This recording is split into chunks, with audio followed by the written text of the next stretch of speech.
Baiklah, Assalamualaikum warahmatullahi wabarakatuh. Perkenalkan, nama saya Ashifa Hasanah dengan NIM 201201829, Prodi Pendidikan Agama Islam.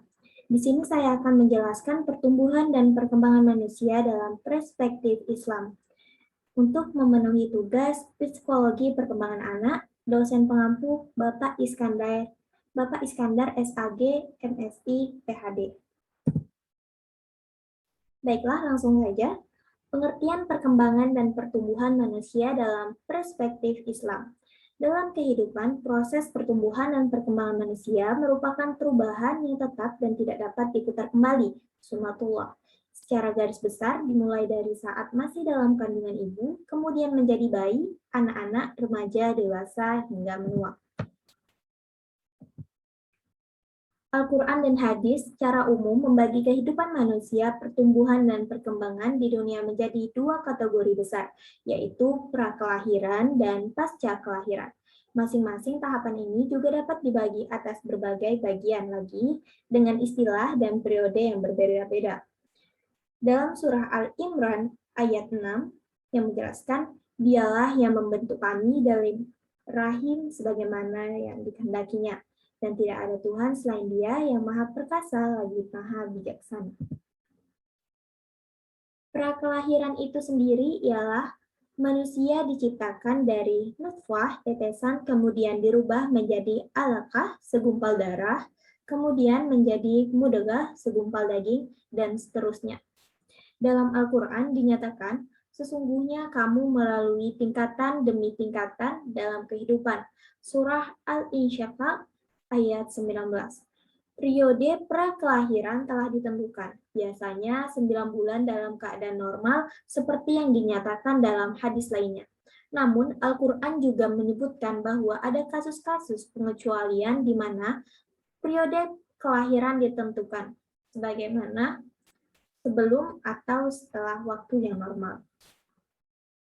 Pasca kelahiran.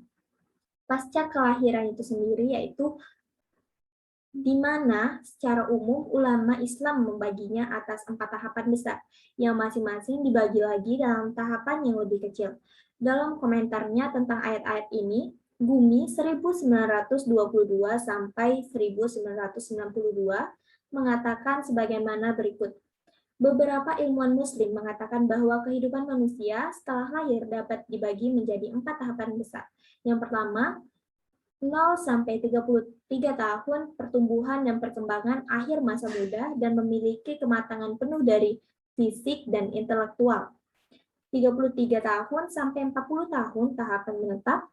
Yang ketiga, 40 sampai 60 tahun manusia mulai menurun segi fisik dan mental. Yang terakhir yaitu 60 tahun tahapan akhir usia lanjut. Baiklah, selanjutnya faktor yang mempengaruhi perkembangan dalam perspektif Islam. Yang pertama yaitu pengaruh hereditas dalam perkembangan. Ibn Al-Qayyim menjelaskan hadis memperingat bahwa penentuan jenis kelamin ini dan segala sesuatu yang terjadi dengannya tidak dapat dipahami sebagai hal yang semata-mata ditentukan oleh alam. Faktor yang kedua yaitu pengaruh lingkungan dalam perkembangan. Di dalam hadis di mana Rasulullah SAW mengatakan bagaimana orang tua mempengaruhi agama, moral, dan psikolog umum dari sosialisasi dan perkembangan anak-anak mereka, hadis ini merupakan bukti tekstual yang terkenal dari pengaruh lingkungan terhadap seseorang. Hadis ini berbunyi, tiap bayi dalam keadaan fitrah suci membawa disposisi Islam. Orang tualah yang membuat dia Yahudi, Nasrani, atau Majusi, seperti binatang yang lahir sempurna. Adakah engkau melihat mereka terluka pada saat lahir? Hadis riwayat Bukhari. Faktor yang ketiga yaitu pengaruh ketentuan Allah dan perkembangan.